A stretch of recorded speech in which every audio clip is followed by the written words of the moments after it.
Aya, please. Okay lang ba? Pwede kayong kumuha na. Pwede nyo pong bigyan ng upuan muna. Upuan na kayo. Dito sa harap. Ayan. Thank you po. So tayo po ay nagkatipon ngayon sa lugar na to para saan? Para po ihandog at ialay, syempre si Aya Feliz, na isang regalo po kay Allen at kay Mia ng ating Panginoon. So sa amin po, bilang Evangelical Church, bakit po ba natin kailangan ialay o ihandog ang bata sa ating Panginoon?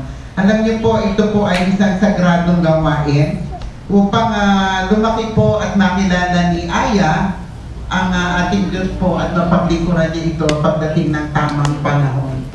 No? So, yun po. At kung ang ating Panginoong Jesus po mismo ang naging mabuting example nito, dahil kung magbabasa po tayo ng Bible o kung nabasa niyo po ito, mismo ang Panginoong Jesus po ay inalay ng kanyang mga magulang na si Joseph and Mary sa ating Diyos na lumikha. So sa hapon po ito, yun ang ating gagawin kay Aya Feliz. Pwede samahan niyo po. Tayo po muna tayong lahat at tayo po ay manalangin. Imbitahan po natin ang presensya ng Panginoon sa hapon ito. Aming Ama, makapangyarihan na nasa langit at nasa lupa, kayo po ang may likha nito, Panginoon. Sa hapong ito, Lord, dalangin namin ang samahan niyo po kami sa paghandog namin sa inyo kay Aya Feliz, so God. Panginoon, we pray for your presence, we pray for your guidance, so God. At dalangin namin, Panginoon, na maranasan po namin ang iyong makapangyarihang presensya sa mga oras na ito. Maraming pong salamat, O God. Pagnubayan niyo po kami sa hapong ito. In the mighty name of Jesus, we all pray. Amen. Palakpakan po natin ang Panginoon.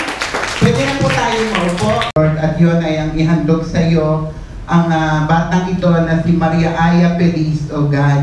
Panginoon, dalangin namin na pagliwanagin mo po ang iyong mukha sa batang ito, Panginoon. Na lumaki siyang may takot, pagkakilala sa inyo, Panginoon. At lumaki siya, Panginoon, sa mga aral na nagmumula sa inyo, O God.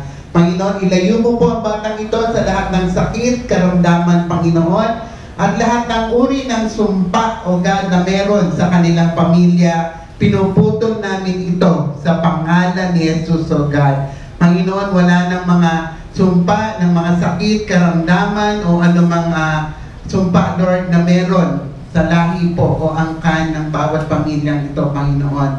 Sa pangalan ni Jesus, wala na po ito, O God. Lalaki po siya, Ama, ng isang mabuting bata, isang mabuting lingkod ninyo, Panginoon, na may takot at pananampalataya sa inyo, O God. Maraming pong salamat, Ama. Maging si Allen at si Mia, O God, samahan niyo po sila, Lord. Magampanan nila ang pagiging isang mabuting magulang sa batang ito, O God. Lumapalaki nila si Aya Feliz na may takot at mula sa aral ninyo, Panginoon, lalaki po siya, O God.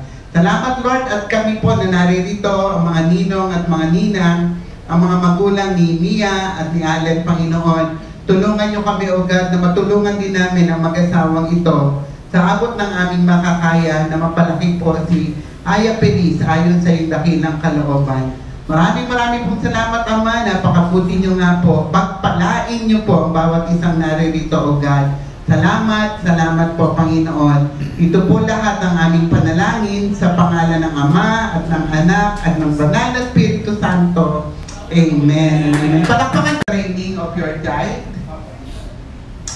Because one of the greatest gifts you can give to Aya Feliz is sa inyong pagiging mag-asawa, will you seek to make the relationship with each other the priority God intends? Dapat, totoo yan Pangatlo, God established both the family and church and designed them to work as partners. Will you seek to involve your child in the opportunities and ministries of the church? Sana wag niyo siyang ipagkait sa Panginoon. Pag dumating yung panahon na lumaki siya, natuto siya, naniwala at nanampalataya siya sa ating Panginoon na iisang tagapagligtas, sana wag niyo siyang ipagdamot sa paglilingkod sa ating Panginoon. Do you commit to praying for your child regularly and faithfully and lead your child to Jesus?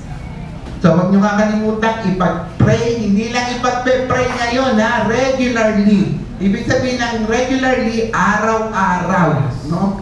At yun, sa mga, okay po, salamat sa mga ninang at ninang, pwede po ba kayong tumayo? Ilan po, pabigyan po ng Ate Lulin, pabigyan sila ng mga kandila. Kahit po dito sa gitna, labas po kayo. May itatanong din po ako sa inyo. Ang sasagutin nyo din po ay, opo, isa-isa anak. Okay ka po, game? Para naman po sa inyo mga napiling ninong at ninang. Ibig sabihin, kayo po yung tumatayong pangalawang magulang ni Aya Feliz, starting today. Bilang mga pangalawang magulang kay Aya Feliz, nangangako ba kayong susuporta sa mag-asawa upang ang batang ito ay lumaki ayon sa kalooban ng Diyos para sa kanya? Opo. Nangangako ba kayong ipapanalangin si Aya Feliz at maglalaan ng pagkakataong maituro sa kanya ang salita ng Diyos? Opo. Nangangako ba kayong magiging isang magandang halimbawa para sa kanya sa isip, sa salita, at sa gawa? Opo. Nangangako ba kayong tutulungan nyo si Mia at si Allen sa abot ng inyong makakaya upang mapalaki si Aya Feliz ayon sa kalooban ng Diyos? Opo. Okay po, maraming salamat. Pwede nyo nang patayin niyang kapamilya ayon sa inyong dakilang plano. Kami po ay dumudulog sa inyong harapan ngayon tulad ng pagdulog ni Jose at Maria na kanilang italaga ang Panginoong Jesucristo bilang pagsunod sa inyong kalooban. Hinihiling po namin sa oras na ito na pagpaalain niyo po ang batang si Aya Feliz, pagpalain mo rin ang kanyang pamilya at bigyan mo sila ng sapat na karunungan at kaunawaan upang mabigyan nila ng magandang buhay ang batang ito.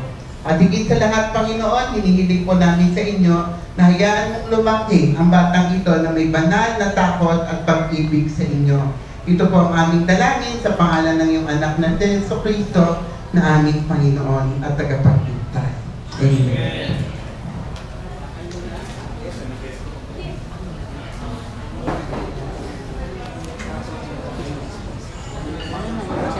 Lord, at yun ay ang ihandog sa iyo ang batang ito na si Maria Aya Feliz, O God. Panginoon, dalangin namin na pagliwanagin mo po ang iyong mukha sa batang ito, Panginoon, na lumaki siyang may takot, pagkakilala sa inyo, Panginoon, at lumaki siya, Panginoon, sa mga aral na nagmumula sa inyo, O God. Panginoon, ilayo mo po ang batang ito sa lahat ng sakit, karamdaman, Panginoon, at lahat ng uri ng sumpa, O God, na meron sa kanilang pamilya. Pinuputol namin ito sa pangalan ni Jesus, O God. Panginoon, wala ng mga sumpa, ng mga sakit, karamdaman, o anumang sumpa, Lord, na meron sa lahi po o angkan ng bawat pamilyang ito, Panginoon. Sa pangalan ni Jesus, wala na po ito, O God. Lalaki po siya, Ama, ng isang mabuting bata, isang mabuting lingkod ninyo, Panginoon, na may takot at pananampalataya sa inyo, O God. Marami pong salamat, Ama. Maging si Allen at si Mia, O God, samahan niyo po sila, Lord. Magampanan nila ang pagiging isang mabuting magulang sa batang ito, O God. Lumapalaki nila si Aya Feliz na may takot at mula sa aral ninyo, Panginoon, lalaki po siya, O God. Salamat, Lord, at kami po na naririto, ang mga ninong at mga ninang, ang mga magulang ni Mia at ni Allen, Panginoon. Tulungan niyo kami, O God, na matulungan din namin ang mag-asawang ito sa abot ng aming makakaya na mapalaki po si Aya Feliz ayon sa iyong dakilang kalooban. Maraming pong salamat, Ama. Napakabuti niyo nga po. Pagpalain niyo po ang bawat isang naririto, O God. Salamat po, Panginoon.